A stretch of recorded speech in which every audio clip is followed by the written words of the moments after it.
evening. Welcome to the very first of our Ask the Farmer Q&A sessions. My name is Brigid Barry from Farming for Nature Initiative, and I'm joined tonight with my co-host, Brendan Dunford, who is part of the Burren programme, but he is also a co-founder and a volunteer with Farming for Nature. This series will run throughout July and into August, and is a great way to learn from our amazing ambassadors who work with nature every day on their farms and to share ideas around this. The format of the next hour will be myself and Brendan will ask some questions to our guest speaker. And then we encourage you to send in your questions. You can write these into the chat box on your banner, and then I will facilitate asking them.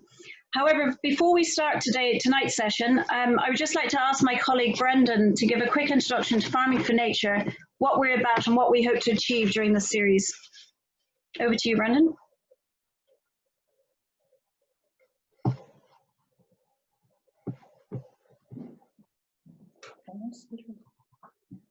Brendan, you just have to unmute your... Yeah, got it now. Thanks very much, Brigid, and welcome everybody. It's nice to be here with you on the first of our Ask the Farmer series. And just on behalf of Brigid and myself and Farming for Nature, I'd like to really thank Darina for getting us off to such a good start. If you'll bear with me, I just wanted to spend 2 minutes maybe telling you a little bit about Farming for Nature and what the initiative is all about and what we're hoping to achieve. I suppose we're very much working collectively to try and improve or address, I guess, this biodiversity crisis and climate crisis that we have in Ireland. And we see farmers as being huge actors in that whole area. I know there's a lot of difficulties with farming and the environment, but we'd also feel strongly that there's a lot of potential. And we've often said that we feel like when it comes to the biodiversity crisis, farmers have the potential to be the first responders to make a huge difference. And for that to happen, we really feel that we need to start telling a better story, a more positive and engaging story. A lot of the news is bad. There's a lot of very defensive people when it comes to talking about farming and the environment. And that to me is a bit unnatural, because I think the connection between farmers and nature is a very natural one. It's a very ancient one, and it's one we really need to develop and enhance it to the future. So with Farming for Nature, what we try to do is, first of all, identify farmers out there on the ground who are day in, day out doing great things for nature, and to acknowledge those farmers, to say, look, you guys are the real wheelers and dealers here. It's not the policymakers or the scientists, it's you guys on the ground who day in, day out are producing great food, but doing it in a way that maintains or enhances the natural capital of your land. And then, as well as acknowledging that we want to celebrate them. And have a little party every year to bring those great people together. We wanted to share their stories in the media through making short films, making podcasts, putting their little profiles in the newspapers and things like that. Because we want to change not just the story around Farming for Nature, but also the narrators, I suppose, the narrative and the narrators. So we want to change the story, but also those that are telling it. So we want to have farmers speaking up for nature, not just the scientists and the policymakers, but farmers themselves on the ground, speaking up for nature, and also sharing their ideas and expertise. If you're a beef farmer or a dairy farmer, you've got plenty of access to cutting-edge research and knowledge transfer and advice and so on. But if you really want to farm for nature, there's a bit of a knowledge deficit there, and we're trying to fill that with Farming for Nature as well. So tonight is the first of a series of talks where we get the opportunity to hear from the horse's mouth, so to speak, to listen to farmers about their story of their farm and their land and things that they do for nature, and the opportunity for all of us then to ask them questions about what we might do or to interrogate them a little bit further. So that's the purpose of what we're trying to do. We'd love your help in this journey. We'd love your help by sharing the story of the website and connecting people to it and getting people to watch our videos and so on. So back over to you, Brigid, and to Darina. I'm looking forward to the presentation. Great, thanks for that. So on to tonight's event.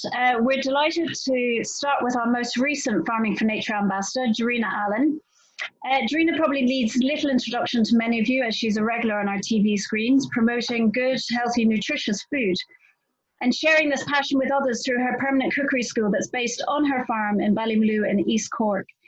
Darina owns this organic farm with her husband Tim, and they produce fruit, veg, beef, dairy and beef products. But over to you, Darina. Thank you so much for joining us tonight. And before I start, Darina, I might just share a video in the background for people so they can just get a flavour of what your farm is about before we ask any questions. So can everyone, I assume you can see that, Darina, the video in the background? Yeah. And I just make sure it's actually running, sorry. Sorry, from beginning. Okay. Great, excellent. So, Darina, over to you. You might just start with setting the scene as to, you know, what do you have on your farm and how do you farm it? Like, sorry, start off with the cough.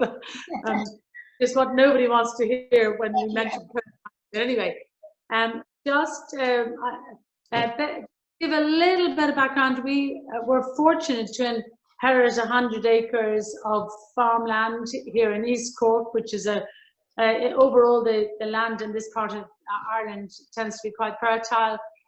We inherited this farm from my parents-in-law in the 1970s, and then they said to us, get on with it, you keep the roof over your head. So we have 100 acres, and we weren't initially organic. We converted to organic production about 30 years ago. This was a mixture of agriculture and horticulture. My father-in-law, Ivan Allen, was a very entrepreneurial farmer, and he had both a horticulture and agricultural unit. So originally, he actually did, what am I trying to say? He built some of the first greenhouses in Ireland. Then there was also a mushroom farm, and very big mushroom farm actually, and 65 acres of apples. Anyway, we inherited this, and just at a time really when things were really changing. I suppose you might say in the late 1970s, early 80s. Of course, some of you at least who are watching will remember we had a very bad recession in Ireland as well. We were a young married couple with 4 children, and we had 5 acres of greenhouse at that time. We were growing tomatoes, cucumbers, lettuce, exporting mushrooms, and also growing apples as well. And then labour costs started to rise. There was 25% inflation here in this country at that time. Also, we had just gone into the EU, so the whole tidal wave of regulations were coming in on top of us. And then we'd gone over to, there were supermarkets, of course, in the central distribution system. And basically, every time we went to sell our produce, the whole cheap food policy had kicked in. So instead of getting a little more for your produce every year, you were getting less and less and less. So obviously, the writing was on the wall. We had 4 small children within a very short time from running quite a successful and profitable enterprise. We were in danger pretty much of losing the roof over our heads. So we were in the same situation as many people are nowadays, where we had to really think outside the box and decide what the heck can we do to earn a living in a different way. And so we were a young married couple. I had no intention of doing anything, being a career woman or anything like that. In fact, when I was at boarding school with the Dominican nuns in Wicklow, the only thing that interested me was I thought, well, how can I find a nice chap, preferably with a bit of money, and then we'll have a few cute little kids, and I'll do picnics and paint my nails and all of that. So I had no ambition whatsoever. That was sort of what one did at that time. But anyway, you never know what it is in your life that is going to mean you have to change the course of the rest of your life. So we all have to think, we have to think outside the box, look at what resources we have, what talents we had between us in that time. And so we decided we would start, well, first of all, we started the first farm shop, I think probably in Ireland at that time. And then we started a cooking school. So students come from all over the world now to learn how to cook. So we're really lucky. We have this 100-acre farm. And then we converted to organic about 30 years ago. And that was kind of a conversion on the road to Damascus for me, because we'd always felt very strongly about the quality of ingredients and how, we feel very strongly about the importance of the fertility of the soil. I can talk about that later. And so basically we had to, so we started a cooking school to teach people how to cook, and then people now come from all over the world. Well, that was until COVID-19, so things have changed a bit since then.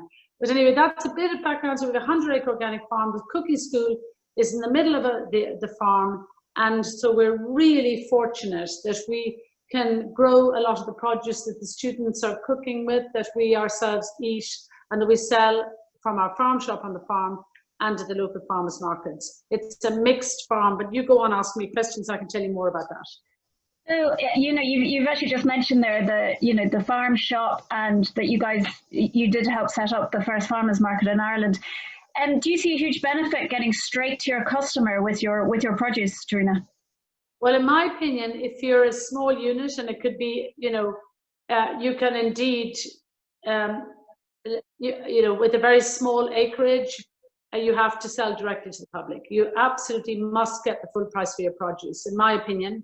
And there are various ways of doing that. So so it could be selling from the farm gate, the farm shop. It depends on how what the population is in your area. I mean, that is very important. Also, it could be a combination of things: selling through the farmers markets, farm shop on your farm, and also maybe the neighbour food. I don't know. I'm sure many of your viewers will be now familiar with the neighbour food online market that started in Cork. Actually, was started by a past student of ours called Jack Crotty a number of years ago, but it really has exploded all around the country, the concept, since COVID-19, because when the farmers market closed overnight, which I think the government overall did a really good job during COVID, but basically the farmers markets should not have been closed. This was definitely a mistake, because the farmers markets are such an important part of the local food system, local food security. Anyway, when they closed, a lot of the store people who were selling, the farmers and food producers, were selling directly at the farmers markets, sometimes to several farmers markets, overnight, had absolutely nowhere to sell their produce. And so then the hens kept laying, the crops kept growing, the pigs kept fattening. And so we started here at the cooking school. We also started an East Cork branch of Neighbour Food, which is an online farmers market where people can buy all kinds of things. It could be cheese, or it could be olives, or local produce, etc. So then our local producers from the Middleton Farmers Market and local farmers markets suddenly had somewhere to sell at least some of their produce. So that was incredibly important to me. I've been involved with the farmers markets from the outset in Ireland. When I say the farmers markets, I mean the new age farmers markets. Started the first one, I think, with a group of 6 or 7 people about 30-something years ago in the Coal Quay in Cork. I was still on television doing Simply Delicious at the time, so much to the amusement of the real stallies in the farmers market. They couldn't get over it when I set up the stall on the side. That's one of our granddaughters, actually. They literally eat the vegetables almost off the plants in the greenhouses, and that's their the grandchildren, that's their supermarket in the farmers market. Yeah, these are all these come up, they're all images of what's happening on the farm and gardens. In the greenhouses there with the pumpkins, obviously that's in September. So the gardens are also open to the public, as is the farm. It's sort of an educational walk around the farm. So basically people can come and see what we grow. They can talk to the gardeners. We share all our information with them.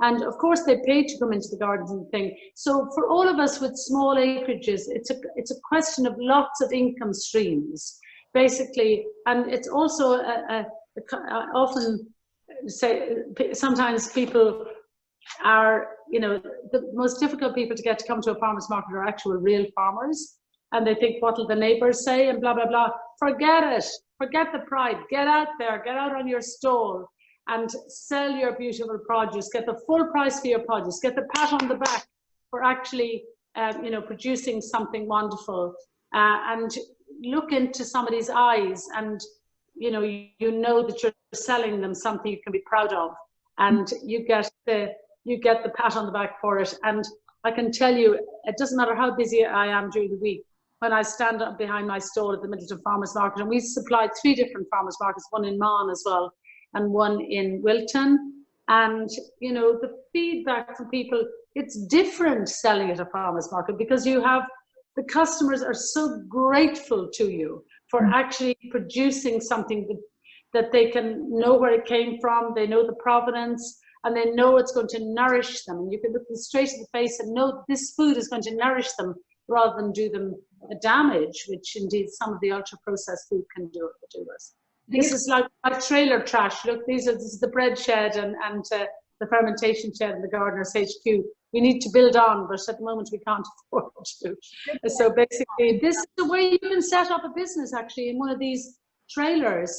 And these are all stamped with approval by the EHOs and so on. So I would recommend, you know, again, thinking of doing something like this, and you can have lots of fun. We've also got other bits on now since this photograph was taken. And that it's that's the bread shed actually. We do a 48-hour totally natural sourdough. Look, this is the way, we're all in the same business. We're all trying to keep the roof over our heads, okay? And we're trying to feed our families and educate our children and maybe have a little holiday at the end of the year.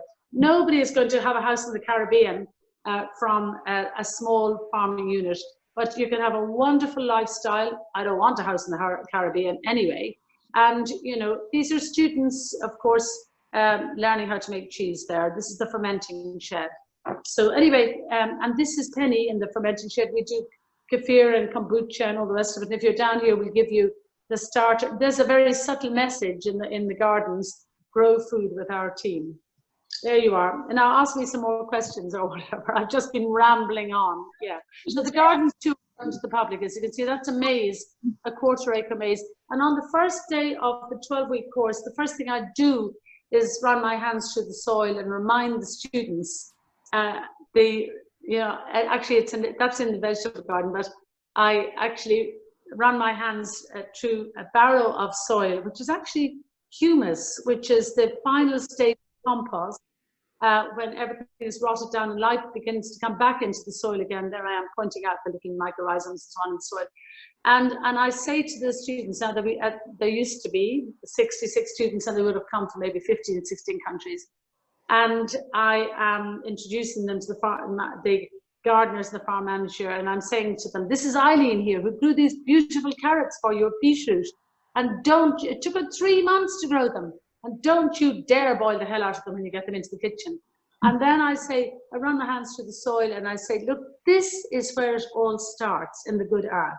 You know, we are all totally dependent on the 4 or 5 inches of soil around the world for our very existence. That's where our health comes from, the soil. And the health of the soil, the health of the plant, the health of the animal, and the health of the human are all connected and indivisible. I mean, I'm quoting Lady Eve Balfour there, one of the founders of the Soil Association. And I just say, if the vitamins and minerals and trace elements are not in the soil, they're not going to be in our food. And they all look at me and they're thinking, oh my God, some aged hippie on a mission. You know, what's she talking about? I didn't say anything about this in the brochure, but I have to shock them out of thinking of food that is something that comes wrapped in plastic off a supermarket shelf. I need them to think about how the food is produced, where it comes from, the breed, the feed, the variety. And most people, even not young people nowadays, know much more about the life of celebrities than they do about the food we're eating, the thing that keeps us alive. So here I am on the first morning, and they're all looking, and these are actually teaching local kids how to grow as well. Actually, no, they're the students planting a sweet corn into the ground. The first thing we show them how to do then is how to sow a seed, and then how to plant a plant into the ground. There they are on the first day, wondering what the heck is coming up. And they're harvesting in the greenhouses. You see, it's very important to us to actually pass on the knowledge, the enthusiasm, the skills to all of these young people from all over the world. So I have 12 weeks to indoctrinate them, and then they go back all over the world and they start little gardens and grow things and all the rest of it. And just like having the classroom so close into the field. Yeah. So yes, all of us as farmers and food producers can pass on our knowledge, and it's vitally important. All of you who are on this wavelength about the importance of farming with nature, you are on this wavelength, so you can raise awareness, and I'm sure you do. But we have a responsibility too, don't we? Particularly at the stage we're at in civilization or whatever, with climate change and everything else, we really have responsibility to share what we know ourselves. I mean, obviously these gardens are, that's a maze, 1/4-acre maze that you get properly lost in. This is a little classroom. It's like an urban garden that we do a 6-week sustainable food production course, and actually, you know, use that as a garden to demonstrate. Actually, tomorrow we have a course on, you know, growing in an urban garden and feeding yourself year round. That's lovely Eileen. She's put up with me for 35 years. It's actually, it's not really my place, it's her place, because she just loves it so much and shares so much of her knowledge. That's global artichoke there. Darina, just quickly there, you mentioned you're one of the first organic farmers in Ireland. Do you see... were we about 30-something years ago? Yeah. If someone else wants to transition into organics, would you see that there's a huge benefit to that, or opportunities? Oh my goodness.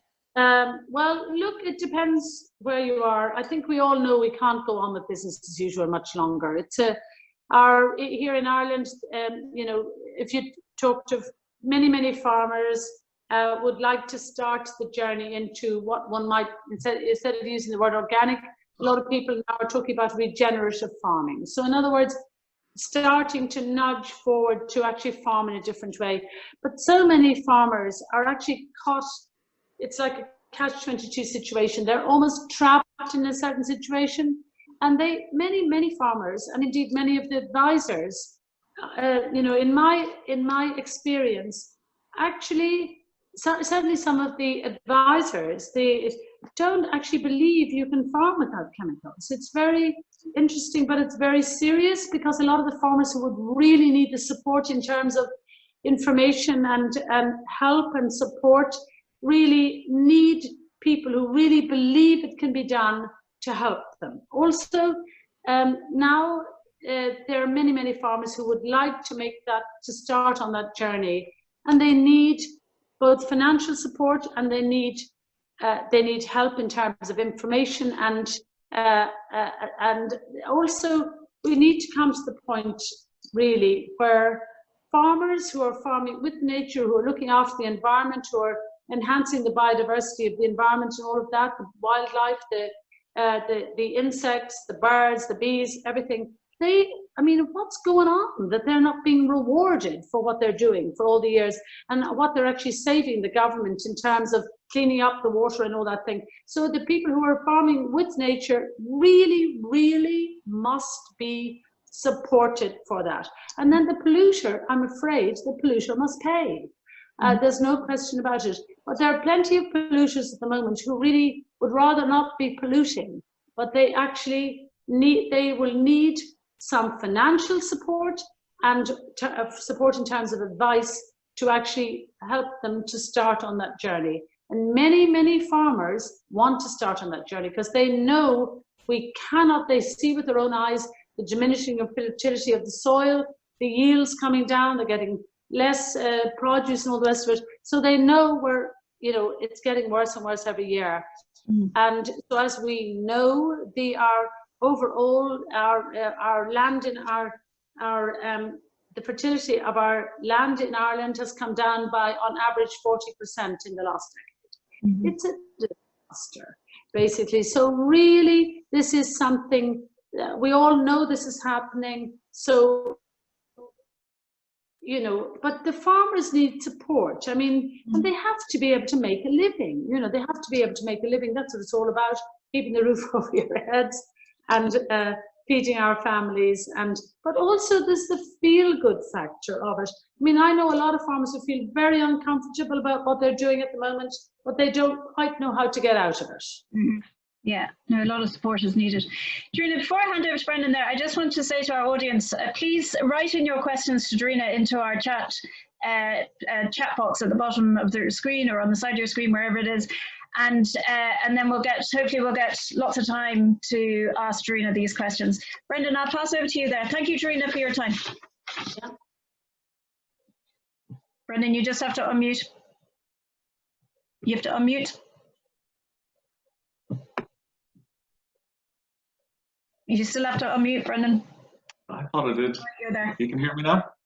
Thanks, Darina. That's phenomenal. And I don't know about the rest of you out there, but I find that very inspiring. So thank you very much. I have maybe two questions to begin with, Darina. One is a kind of a big picture question, and then the second question is more around the practice. I mean, you've worked with farmers in East Cork, and I'm from over the border in Waterford myself for 30 years or more at this stage. And you mentioned something before about, you know, some farmers feel uncomfortable maybe about being in the market or farming in a different way.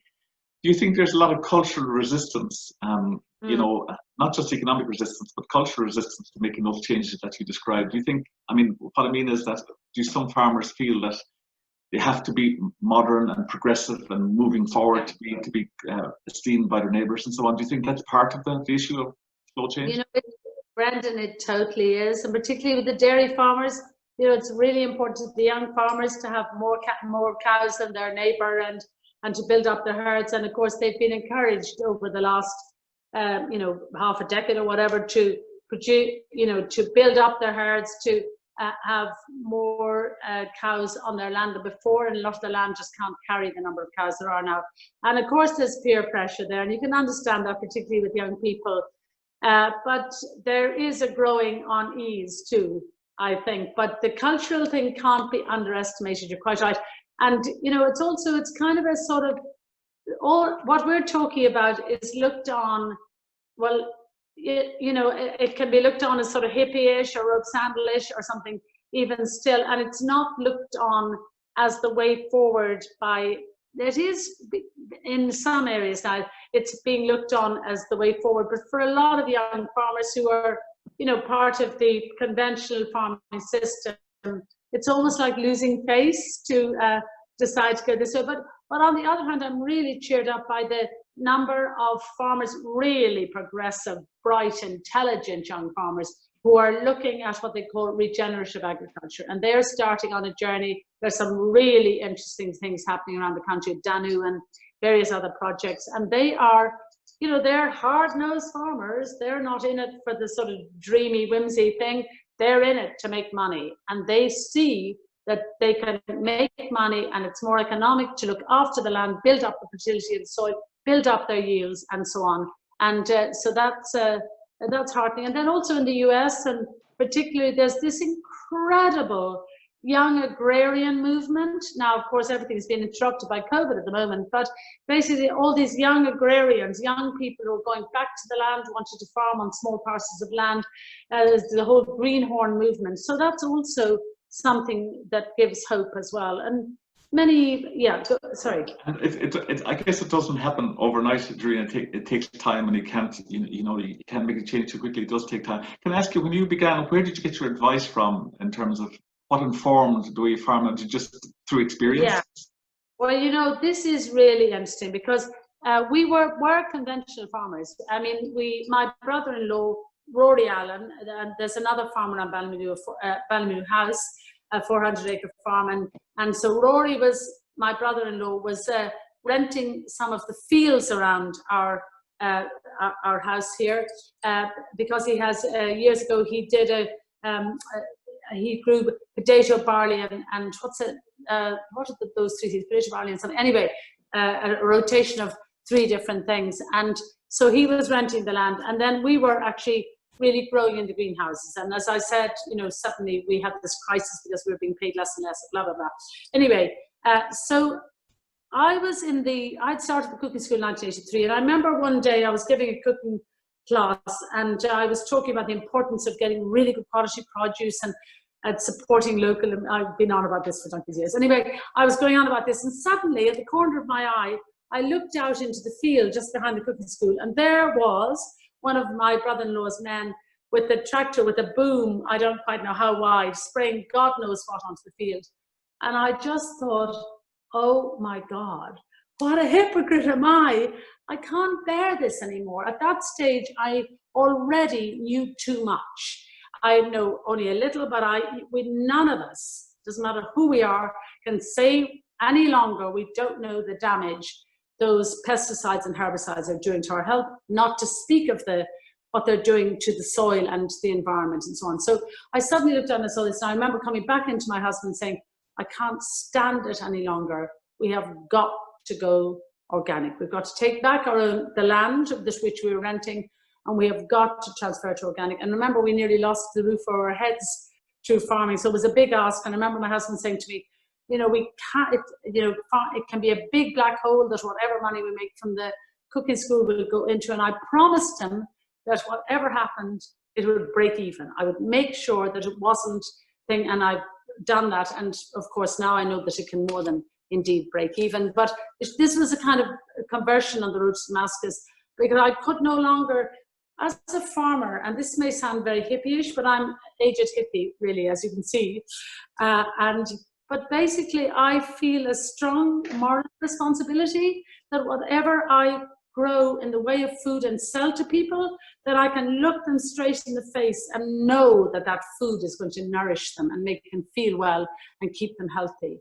And unfortunately, one can't say that about a lot of food nowadays. Is only produced to produce the maximum amount of food at the minimum cost, and it's nothing about producing food to keep people healthy. It's really interesting that we've forgotten why we produce food. We produce food so people can eat it to keep healthy. But actually, that's the whole raison d'etre for producing food.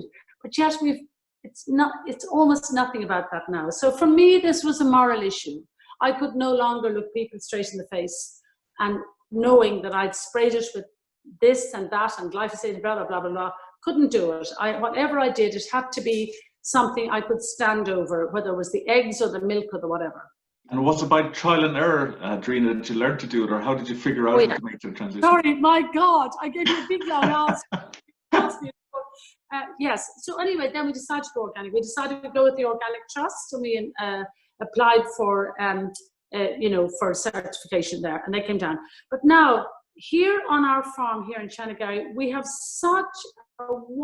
we grow such a wide variety of crops, both in the greenhouses and in the fields and so on, that nobody in Ireland had ever tried to convert and do this biodiversity. So even though we had a little advice from here and there, a lot of people were doing maybe a few different things, growing a few things and maybe having a few cattle and sheep and so, but nobody had ever tried to do the variety of things that we did.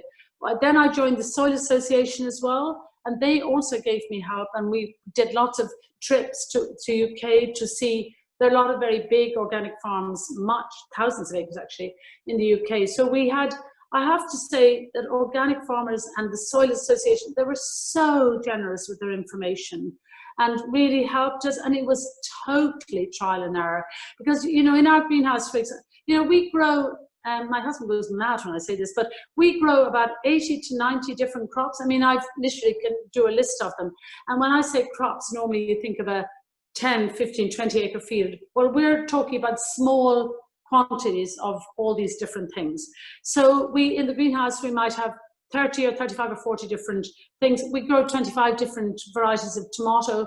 When I'm saying 80, 90 different crops, I'm not talking 25 varieties of tomato. I'm talking as tomato as one thing, or apples or whatever. So it's Patrick Hogan, who was head of the Soil Association, is now head of the Sustainable Food Trust. He was here a couple of years ago, and he said, Darina, I think this could be the most biodiverse farm in the British Isles. Now, he said, I think, so we're not totally sure, but it's partly because we want this biodiversity for a whole lot of reasons, but also because we want the variety of produce for our students and for the family, and of course to sell to the local community as well. So it's very, very, very complicated. You can imagine the rotation.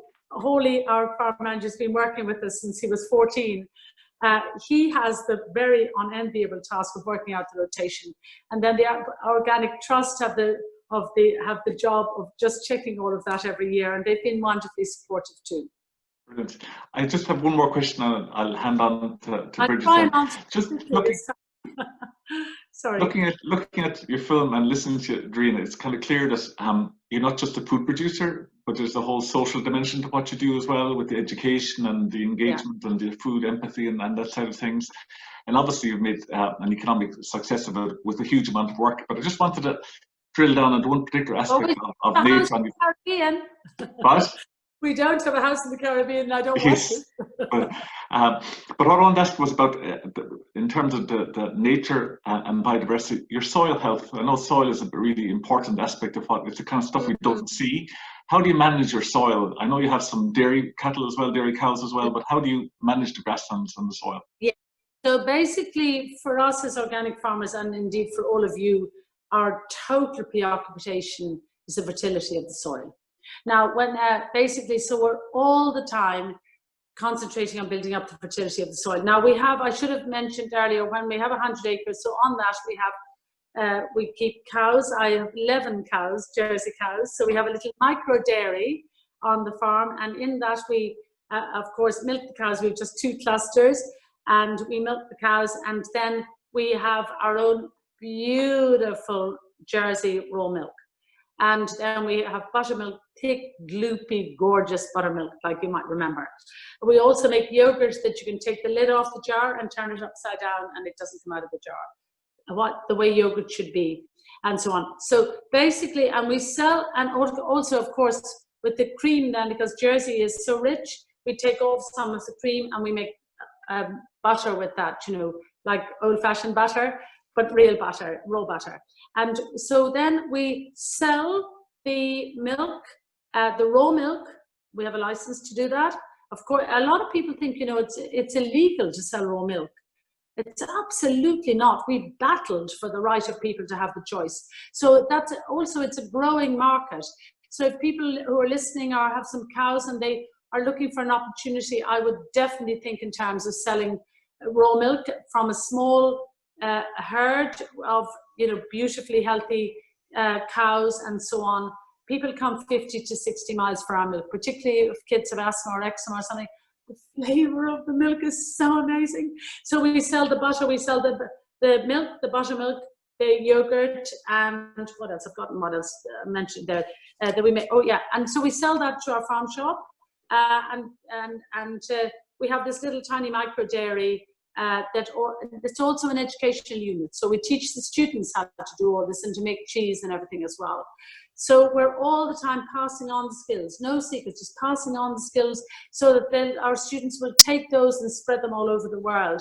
So that's the dairy thing. But back to the soil. So how do we feed the soil? Well, basically, I did a podcast the other day with Ella McSweeney, and I was horrified that I hadn't mentioned the most important thing for the soil, and that is the compost. So we can talk for, my husband certainly could talk for Ireland about the importance of making compost. And we think that every farm in Ireland should be making compost and putting it back onto the soil. So now the most difficult way to make compost is in a small garden. So you can, on a bigger scale, you can make compost. We have 10 bays, they're like silos, and all of the waste from the farm, the edible waste from when it goes actually back to the cooking school.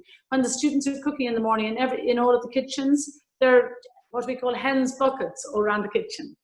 So basically, the scraps that don't go into their, you know, vegetables or whatever, all the things that don't go into the stock pot, go into the hen's bucket. Then the students take them out and feed the hens, because we have 600 hens, and that's in 5 different flocks. And we need that many eggs for the school, and also to sell at the farmers market and sell at the farm shop. These are free range, of course. Organic is always free range, but the most beautiful eggs you can't imagine. And so then the scraps go to the hens, and then when we take the hens buckets down to the hens, we have these like builders skips all around the farm. So one of them will be down with the different hens flocks, and we put the scraps into that. The hens jump into the builder skip, you know, because they associate that with food. They eat what they want, and then at the end of the day, that's covered with straw. The next day, more, and so on. And then by the end of the week, the whole builder skip is full, and that's taken down on the forklift, and it's turned into one of the silos. And this goes on all year round. So all of the end of crops that are, well, sometimes it's at the end the crops are fed to 6 or 7 pigs. We also have these happy lazy pigs. and which we rear as well. But then it goes onto the compost, and then that rots, and so do grass clip. Well, we don't collect grass clippings now that I think of it.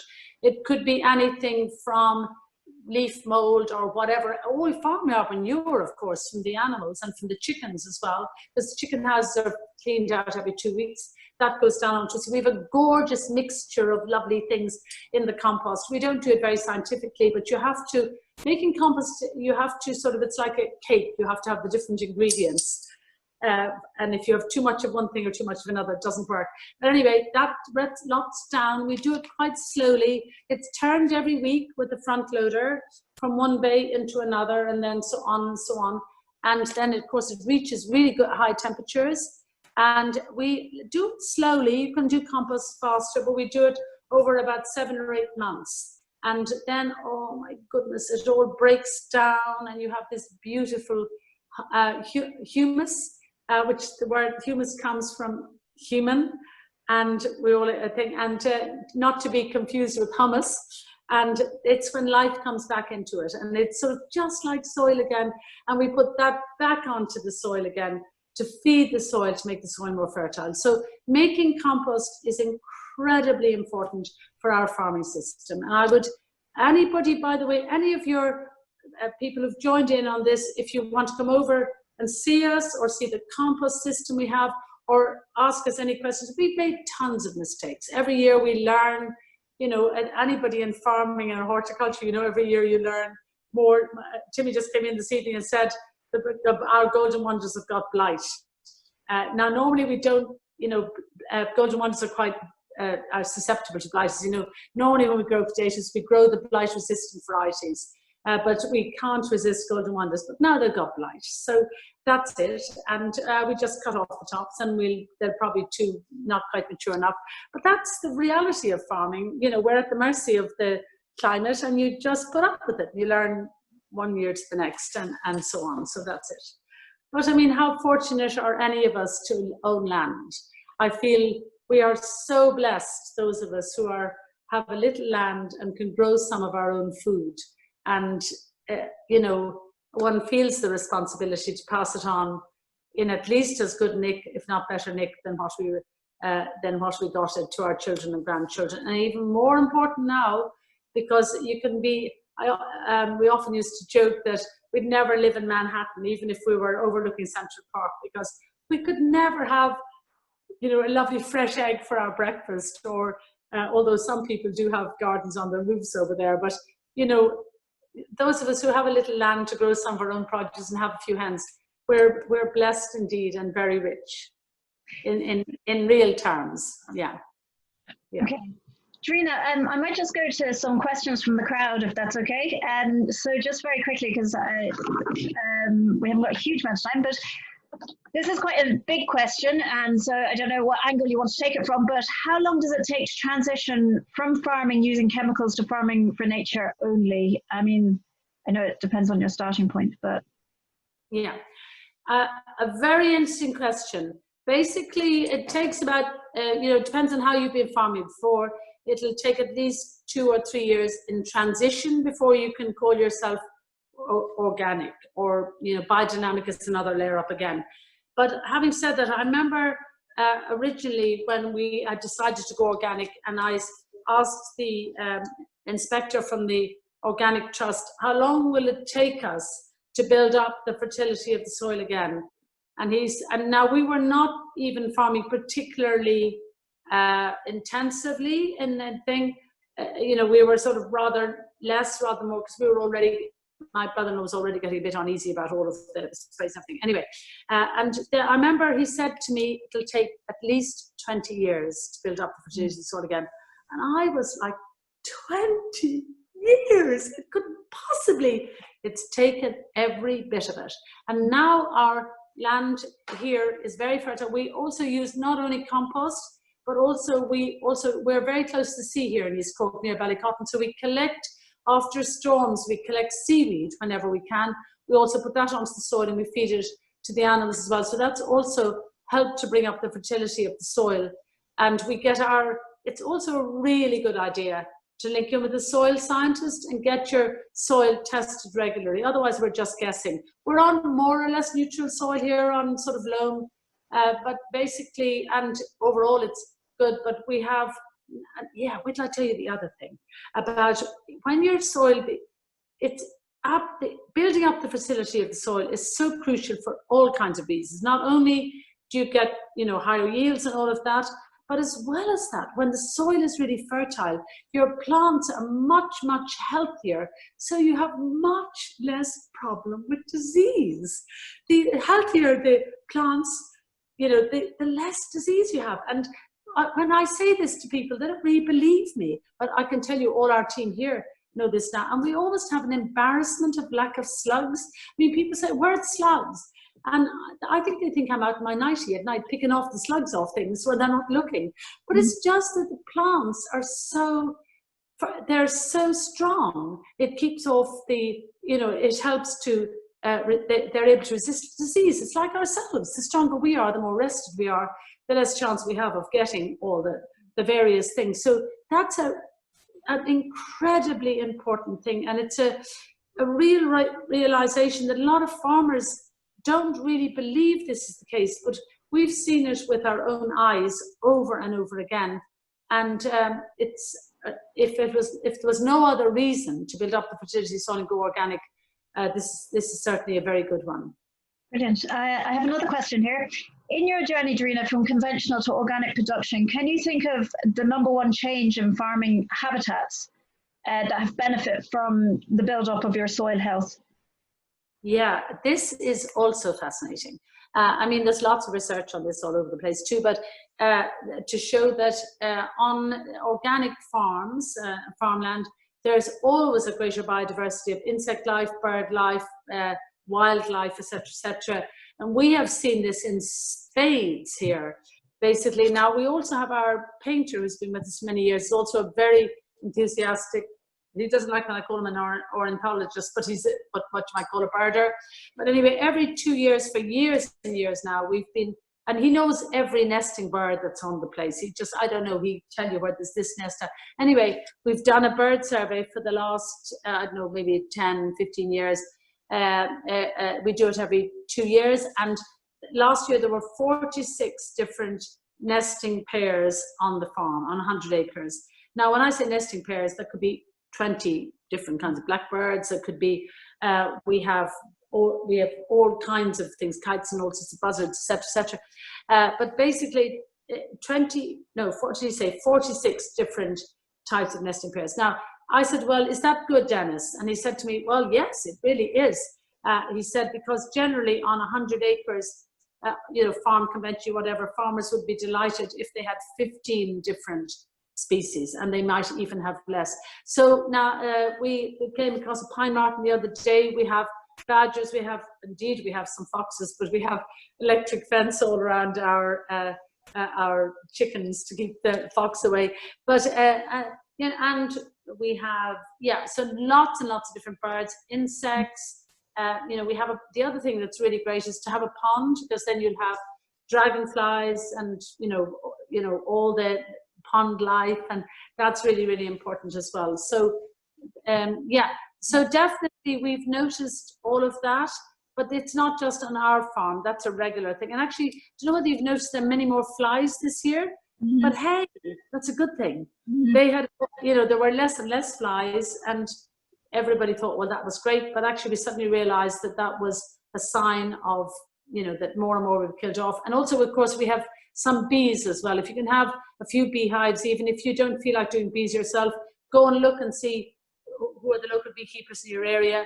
Let's put some, if you have organic land, they're delighted to put their bees on your land. Mm-hmm. And then, they can sell the honey. Even we actually buy back our honey from the local beekeeper, so he will look after the bees, because it helps with pollination and everything. Mm-hmm. And obviously he's very generous. He gives us some pots of different honey as well, but that's a really important thing. And I have a young fellow actually rang us the other day, said from County Wexford, wanted to come and work with us and learn from us. And he said, there's me and 14 beehives. So when he comes, bring his 14 beehives with him. gorgeous, a young person. Yeah. Lovely tips there from you, though, for if you're starting out with farming for nature, what you can, building a pond and encouraging bees. There's some nice quick wins there and stuff. Darina, another question here is from Katrina White. Could you quickly mention what you do for weed control? Is it mulching only, or? Now, weed control, there's a couple of things about organic farming. One is that it also generates employment. You need more people, and I think that has to be a good thing, although a lot of farmers would look on it as a bad thing. But anyway, now, so basically we do quite more and more in the last couple of years. What's the name of that person again? Katrina. Katrina, in the last few years, we've been doing more and more no-dig or minimum, what they call no-till farming, and we've had incredible success with this. So in other words, what you do is could be a field, and you need compost though. So we then put 4 or 5 in, well, we might even, we take a strip, or strips or whatever, depending on the size of the field, and then we would lay maybe some wet cardboard directly down on it.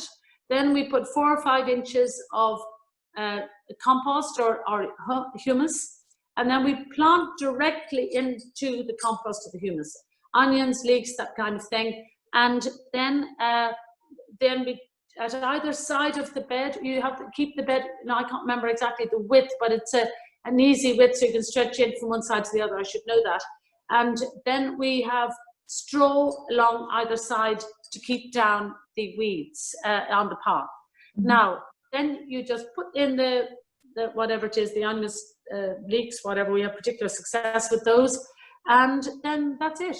You actually just let it get on with it, and they grow up, and the yields are fantastic. They're really healthy plants, and then of course it keeps the weeds down at either side. So, but we do a certain amount of hand weeding. We also have we do some before the 2-leaf stage. We have those torches that we burn off weeds. In some cases, we try to keep on top of the weeds so that they don't seed. If the weeds seed, you know yourself, you're in big trouble. But we're not totally weed free. But then the great thing nowadays, if you have little corners of your farm that we leave different parts of our farm and so on, sort of wild and semi-wild, and that they're bee-friendly places, or they're caterpillar or butterfly friendly. So now if you have weeds, you can say, well, that's a bee-friendly area. That's a caterpillar friendly. I'm looking after the environment. So it's all win-win all the way. But we do, we have quite a big, I mean, we would have like 10 or 11 people working on the farm and gardens at the moment. Mm-hmm. And I take regular groups around the farm and gardens, and yesterday I was showing some people around, and there were 4 people together weeding a sea kale bed. Sea kale is a very good thing to grow, actually, because a lot of, there's quite a market for it. It's a crop that, of course, grows naturally around the coast of Ireland, particularly the south and southwest coast of Ireland. But you can plant it in your garden, and it's in season in May. No, excuse me. It's in season in April, and you cannot get it in supermarkets or shops or anything. If you sell it to the farmers market, get a really good price for it. But anyway, it got quite weedy. So they were 4 or 5 people weeding together when I came around the corner. And this group couldn't believe it. And I said, well, this is the wonderful thing about organic farming. It also generates employment. Plus, it's such a convivial thing, because maybe it's not a really interesting point, but I think a lot of young farmers now tell me that it's quite a lonely existence, a very intensive conventional farming. They're up on their huge big, is it John Deere tractors, and their earphones and everything, and they're hardly ever, they're not meeting people. Whereas there are 4 of these 5 people who were singing and chatting together and all. It's really, really convivial, and so much biodiversity as we have. All the young people, we have so many young people wanting to come and work with us. At the moment, the COVID thing has kind of slightly stopped that for interns coming in, but basically they're desperate to learn, and the more biodiversity you farm, the more skills you'll be able to pass on to them as well. Now, what was that question? Did I answer that, or did I go off another tangent? it was about weeding, but I actually just want to point out, I think you run a no-dig course in your school, don't you? And there's some other courses around food sustainability. We do lots of gardening courses, and also people can, you know, really people want to learn how to grow and everything. So lots of people could do this if you pass on your skills to other people and do little courses on how to grow something. I mean, my goodness, has the COVID-19 thing been a wake-up call? I mean, you know, I've told this story several times in the last couple of weeks, but I have a friend, and this woman rang me. She wasn't a friend, actually. She just rang me, but now she's kind of a friend there in the beginning. And this is a woman now who could run the country. She was a CEO of one of the top companies in Ireland. They have 2 kids. Her husband's also a very successful CEO in another company. Their life generally was they would, very busy, they would pick up the kids in the morning in their pajamas or whatever, or just them, take them in, drop them in the creche, pick them up in the evening in their pajamas again, having had supper, bring them home, put them into bed. At the weekend then they'd eat out for breakfast, lunch and dinner, etc. Anyway, suddenly she's landed home with having the prospect of having to produce 21 meals a week. Oh my God. This woman, so able, who could run the country, was in tears on the end of the phone saying, what can I do? Darina, and just really suddenly such a wake-up call that somebody who had skills that I could never aspire to suddenly realized that the real skills that she needed, she didn't have and couldn't go outside the door at that time. It was early on in the lockdown thing.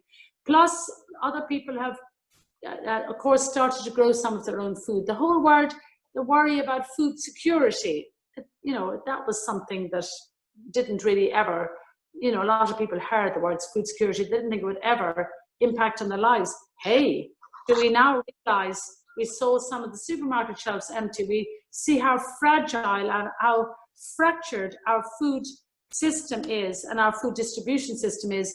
We gotta learn how to cook. We got to learn how to grow stuff ourselves. Even if it's only a few spuds or salad leaves on the windowsill, it's absolutely, these skills are vital. I don't know whether any of you who are listening ever look at some of the Aboriginal grandmothers, those wise women, you know, who pass on in the oral tradition of, you know, all of the wisdoms of the Aborigines and so on. And, you know, by the way, this whole sort of disruption to the earth, as many of you will know, was predicted in many different ways. Nostradamus said that there would be, we'd go back, it's rather depressing, to the dark ages at the beginning of this century, okay? The Aboriginal, the grandmothers and the wisdom of the Aboriginals said that we would have a huge disruption. The actual way they talked about it was a wave, so they didn't really know what it was going to manifest itself in, but basically, and they were kind of thinking it was going to be a tsunami or something, but anyway, this is the disruption. It's, we all know, it's Mother Nature telling us, you can't go on treating me like this. And again, this is the hippie side of me coming out, but anyway, it's slowed us down, it's made us rethink and all of that. But what am I trying to tell you about this, about the Aboriginal grandmothers, that they, oh my goodness, I've lost my train of thought, but they... Knowledge and sharing knowledge, is it? And passing on your expertise. And oh yes, I know exactly what I was going to say. I mean, apart from the fact that it was predicted, and this is scary and spooky, but the end of the Aboriginal calendar after something like 6,000 years was the end of March, okay?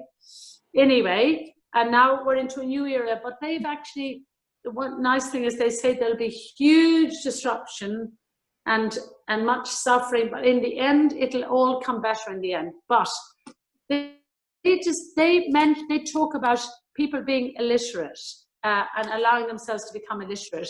Now, they're not talking about not being able to read and write. What they mean by illiterate is actually not being able to look after ourselves, not being able to grow, not being able to forage, not being able to actually identify foods in the wild we can eat, not being able to cook.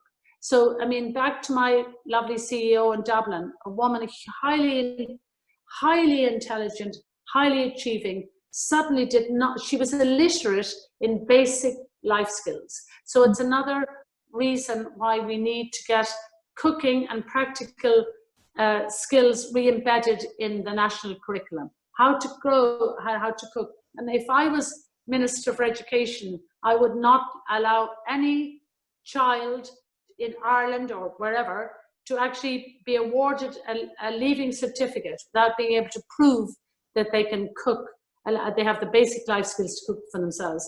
And if I've started another book, can you imagine? I mean, as though people haven't enough of my books. This is number 20, and the basic, the working title of this is, it's basically 100 recipes that no kid should leave school without. And, so that you can get, we've concentrated on teaching our kids the STEM subjects, the academic skills, and I think we've failed in our duty of care to our young people by letting them schools and out of our homes. Absolutely helpless without being able to make toast or anything, basically. So anyway, that's so I'd be encouraging all of you to pick up your pens and or your phones and so on. Brilliant. Darina, you're an amazing contribution. Thank you so much for this evening. I realise we're coming to the end of our time. And I did all the talking. I'm not going to say a word now, just ask me questions. So much knowledge and information. I think people are, there's a lot there to consume, and it's brilliant. And, it's so worthwhile having you. You're a natural educator, so, I mean, we don't even have to ask half the questions, which is great. Just before we finish up, Brendan, is there any last question you'd like to ask? Sorry, you're mute, unmute. I still can't hear you, Brendan, sorry. So just press on mute on the top of the screen there. Yeah. I was on mute. Sorry. Okay. No, sorry, Darina. I was waiting for Brigid to let me unmute there. So all good. No, I think what's really interesting, Darina, about your talk, the word multi keeps coming into my head. That like you practice multifunctional farming, from the cows to the vegetables to the whole thing.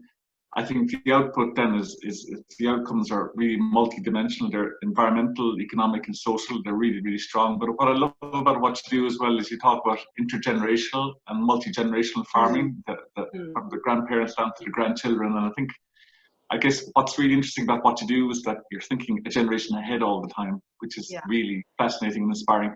Before we go, one kind of question I had for you is, there's a lot of farmers out there who probably find you inspiring, but you're almost too inspiring. For them, is there any sort of message of simple things that you can do about, is the journey worth doing? Is it, in your experience, can you give them a little bit of inspiration to take that first step, which is often the hardest one? That's a really good question. And I'm